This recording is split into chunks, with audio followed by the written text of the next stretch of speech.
Yorkshire retained the LV County Championship title, the first time they've done that since 1968. On the opening day of their latest match with Middlesex at Lords, last year's champions went into this match knowing that 5 points would be enough to secure them the title again.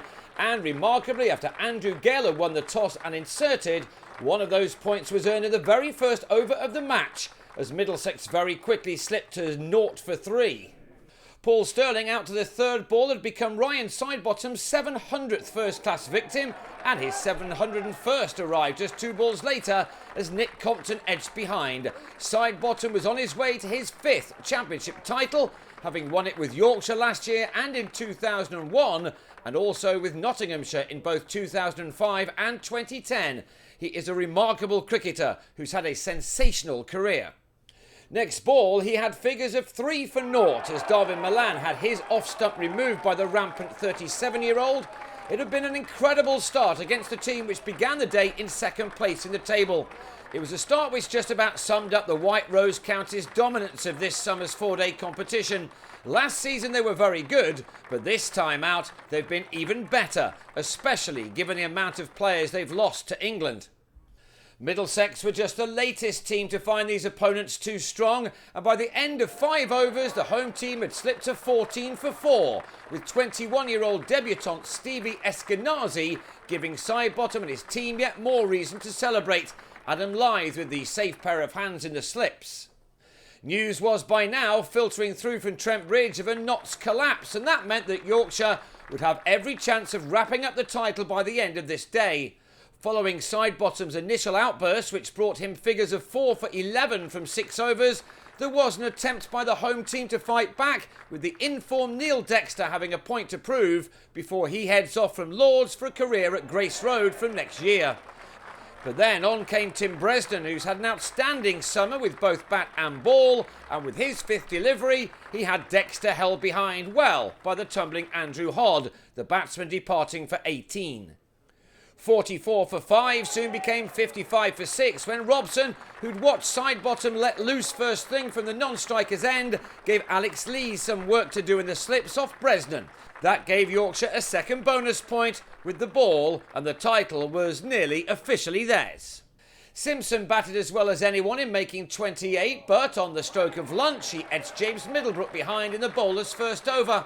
In the many stories to emerge from this season, the one of Middlebrook will have a lot of people smiling. He was supposed to have retired after leaving Northamptonshire, but here he was on the verge of collecting a championship medal.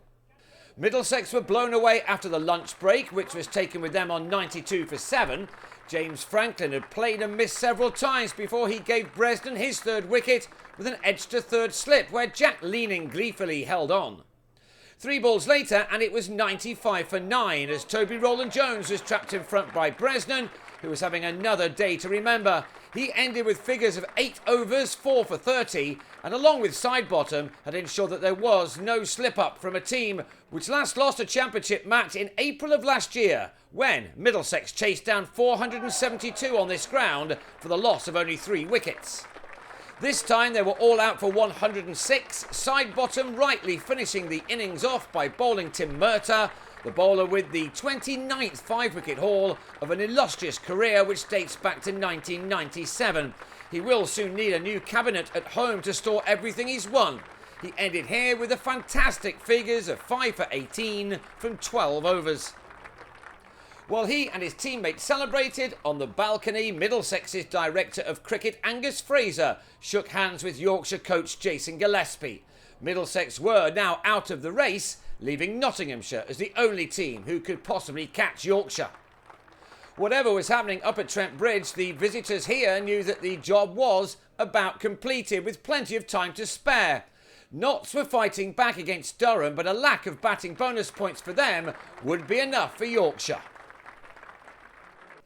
Lyth and Lees got their side off to a cracker before the former fell for 25 to end an opening stand of 45, as Lyth was trapped in front by Rowland-Jones, a rather disappointing end to what was an encouraging innings once again from the England opener. Like Lythe, Gary Ballance is another who's trying to nudge the England selectors. He's been in very good form of late, but here was out for a duck as Roland Jones won another LBW to leave the visitors on 51 for 2, the decision being made by the umpire after some lengthy consideration. Then, at 6 minutes past 3 in the afternoon up in Nottingham, Graham Onions bowled Harry Gurney. And this is what happened 150 miles or so south in North London. The news quickly filtered through that Notts had been dismissed for 204, and that gave them only 1 point with the bat. Yorkshire were now officially the LV County Champions of 2015. They'd won it for the 33rd time overall and had retained it for the first time since 1968, a season at the end of which Fred Truman retired and Ray Illingworth left the club. Those are two great names of the county's past, and they have plenty in this dressing room and those still with England or taking a rest, which could see Yorkshire dominate this competition for many years to come, just as they did in the 1920s, 30s and 60s. Back to this game, and Gale looked in a hurry to get the job done so he could get his hands on the trophy, which will be awarded at the end of this match. Gale played as if this was more like a one-day game, hitting boundary after boundary, which saw his team into the lead with only 2 wickets down after just 22 overs. His side have dominated many a day of red ball cricket this summer, but this was them at their very best. Gale was banned when Yorkshire lifted the trophy last season in Nottingham, and he said that the thought of doing what he missed out on last year has pushed him and his team on somewhat this season. His 9th boundary here had him at a half-century off only 59 deliveries. His day could hardly have gone any better for the 31-year-old left-hander. Lees then fell for 39 before tea after Sterling was introduced into the attack to win an LBW with his 3rd ball. Lees, who's also skippered his team in Gale's absence this year, would really have liked a score of note before the season's end, but would have been fairly happy after adding 78 runs for the 3rd wicket with Gale. After tea, Gale continued to find the boundary. He missed his last size defeat at this ground nearly 18 months ago and must by now have completely forgotten what it's like to play on a losing team in this competition. Indeed, Gale has not lost since his team went down by 7 wickets to Durham in Scarborough back at the end of August 2013. That's more than 2 years ago. He'd raced up to 79 here when he lost leaning at the other end for 9. Dexter winning the leg before at the start of his 3rd over. Away from all the stats and celebrations, this was turning out to be a rather extraordinary day of cricket, filled with runs and wickets. The one thing left for Yorkshire to achieve was for their captain to get to 100, and that appeared to be a certainty as he laid into Roland Jones. 3 fours in 1 over, now having Gale into the 90s. A ton for him would have really been the cherry on top of the icing on top of the cake.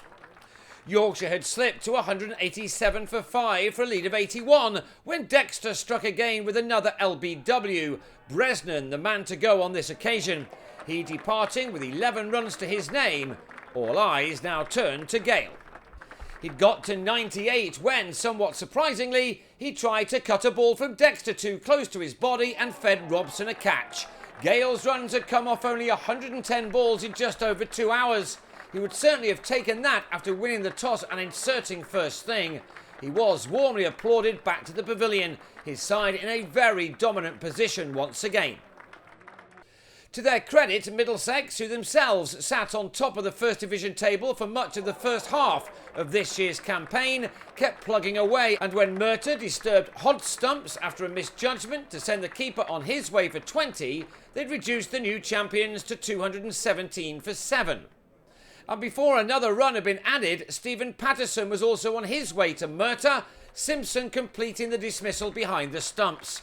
Middlesex are, of course, still hopeful of ending this season as runners-up to Yorkshire, something that would be a very good achievement after they just avoided relegation on the last day of last summer.